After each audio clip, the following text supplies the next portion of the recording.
Cebu Secretary Sonny Coloma na hihilingin ang posisyon ng DSWD matapos umapela ang gobernador ng Leyte na palawigin pa hanggang Pebrero ang pamamahagi ng relief goods sa kanilang lalawigan. Ito'y matapos ipahayag ng DSWD na hanggang Disyembre na lamang ang kanilang gagawing pamimigay ng relief goods. Ayon kay Secretary Coloma, ang DSWD ang nasa frontline ng relief operations at mahalagang malaman ang pananaw nila. Tiniyak ng kalihim na masinsin ang pakikipag-ugnayan ng DSWD sa Leyte Provincial Government.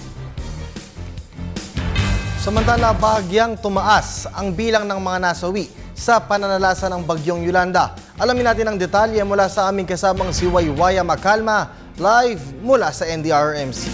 Waywaya, magandang hapon.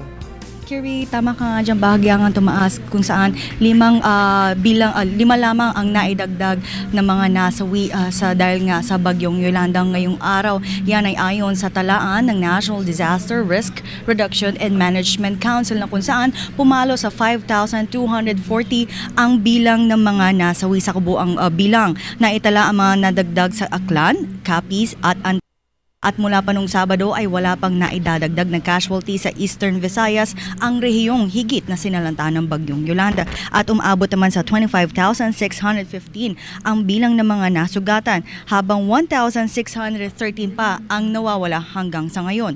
Samantala, mula sa 30 bansa ay nasa 16 na bansa na lamang ang narito sa ating bansa na patuloy na tumutulong sa atin mula sa paghahati ng mga relief goods, pagbibigay ng tulong pang medikal at hanggang sa pagbibigay tulong sa early stage rehabilitation na isinasagawa ngayon ng ating pamahalaan. Katunayan, formal ng itinurn over kanina ng Commander ng Joint Task Force 505 Air Component Coordination Element na si Brigadier General James Hecker kay Lieutenant General Lauro Catalino de la Cruz, ang hepe po ng Philippine Air Force. Itinurn over po kahapon ang Operasyon Damayan sa kanya na kung saan ang Philippine Air Force na ang mangunguna sa pagde-deliver ng mga relief goods at iba pa sa Eastern Visayas.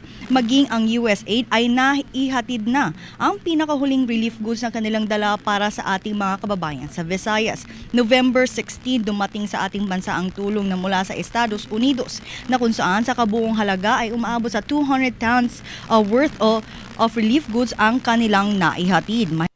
1,000 katao naman ang na-evacuate nila at 2,000 relief workers ang naihatid na umabot sa 1,100 sorties ang kanilang nagawa para tumulong sa mga nasalanta ng bagyo. Habang ang ilang bansa ay umalis na sa Pilipinas, may ilan pa rin dumarating upang tumulong sa atin kagaya ng bansang China na kung saan kasalukuyan ngayon ng gagamot sa Leyte ang kanilang barkong Peace Ark Hospital na may 178 metro ang haba na may 300 hospital bed. Ang barkong ito ay nanggaling din sa isang humanitarian mission sa Latin America. Kasama ng Peace Ark Hospital ang mahigit 400 sundalo. Bukod dito, ang bansang Britain ay may karagdagang ayuda na darating na papunta sa ating bansa. Ito ay ang HMS Lustrious na barko. Lulan nito ang 500 tons worth of relief goods kasama rin ang ilang military personnel. Ang Australia naman ay may karagdagang engineering equipment ang ipapadala sa ating bansa. At kasalukuyan nga ngayon, nagsisimula ngayon ang pagsasagawa ng resettlement areas na pinangungunahan nga ng DPWH. Banggitin ko lang itong mga lugar na sinisimulan na nilang tayuan ng mga temporary shelters. Ito po yung mga bunk houses.